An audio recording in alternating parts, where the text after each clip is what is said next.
Family ആയിട്ടും അതുപോലെ കൂട്ടുകാരോടൊക്കെ ഒരുമിച്ച് എവിടെയെങ്കിലുമൊക്കെ യാത്ര പോകാൻ ആഗ്രഹിക്കുന്ന ആളുകളാണോ നിങ്ങൾ?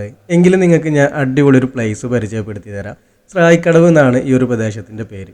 തൃശ്ശൂർ, മലപ്പുറം ജില്ലകളെ ബന്ധിപ്പിക്കുന്ന ഒരു പ്രദേശം കൂടെയാണ് കേട്ടോ ഈ ഒരു സ്രായിക്കടവ്. ഈ ഒരു പ്രദേശത്തിൻ്റെ ഏറ്റവും വലിയ പ്രത്യേകത എന്ന് പറയുന്നത് തൃശ്ശൂർ, മലപ്പുറം ജില്ലകളെ ബന്ധിപ്പിക്കുന്ന ഈ ഒരു റോഡിൻ്റെ രണ്ട് സൈഡുകളിലും വലിയൊരു കായലാണ്. ഈ ഒരു കായലാണ് ഈ ഒരു പ്രദേശത്തിൻ്റെ ഏറ്റവും വലിയ ഭംഗി എന്ന് പറയുന്നത്. മോർണിംഗ് സമയങ്ങളിൽ വാക്കിങ്ങിനായിട്ട് വരുന്ന ഒരുപാട് ആളുകൾ നമുക്കിവിടെ കാണാം.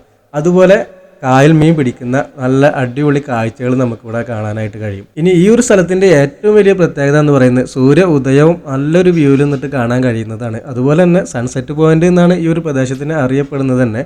കാരണം അത്രയും നല്ലൊരു വ്യൂയോട് കൂടിയിട്ട് സൂര്യാസ്തമയം കാണാൻ കഴിയുന്ന ഒരു പ്രദേശമാണ്. ഈവനിങ് സമയങ്ങളിലാണ് ഏറ്റവും കൂടുതൽ സഞ്ചാരികൾ ഈ ഒരു പ്രദേശത്ത് വരുന്നത്.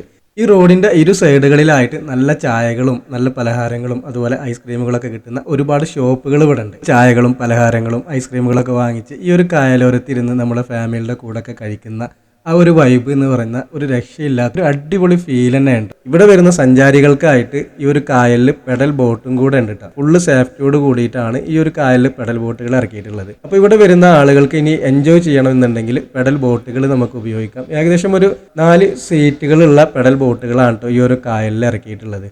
ഏകദേശം അരമണിക്കൂറോളം ഒരു ടീമിന് ഈ ഒരു പെഡൽ ബോട്ടുകളായിട്ട് എൻജോയ് ചെയ്യാനായിട്ട് കഴിയും. അപ്പോൾ അങ്ങനെ വ്യത്യസ്തമായിട്ടുള്ള ഒരുപാട് കാഴ്ചകളും എൻജോയ് ചെയ്യാനൊക്കെ പറ്റുന്ന ഒരു സ്ഥലം കൂടെയാണ് ഈ ഒരു സ്രായിക്കടവ് എന്ന് പറയുന്നത്. കറക്റ്റ് ലൊക്കേഷൻ വരുന്നത് മലപ്പുറം ജില്ലയിലെ ചങ്ങരംകുളം ടൗണിൽ നിന്ന് ഏകദേശം ഒരു 4 കിലോമീറ്റർ നന്നമുക്ക് പ്രദേശത്തേക്ക് വന്നു കഴിഞ്ഞാലാണ് ഈ ഒരു സ്രായിക്കടവ് എന്ന് പറയുന്ന ഭാഗത്തേക്ക് നമുക്ക് എത്താനായിട്ട് കഴിയുക.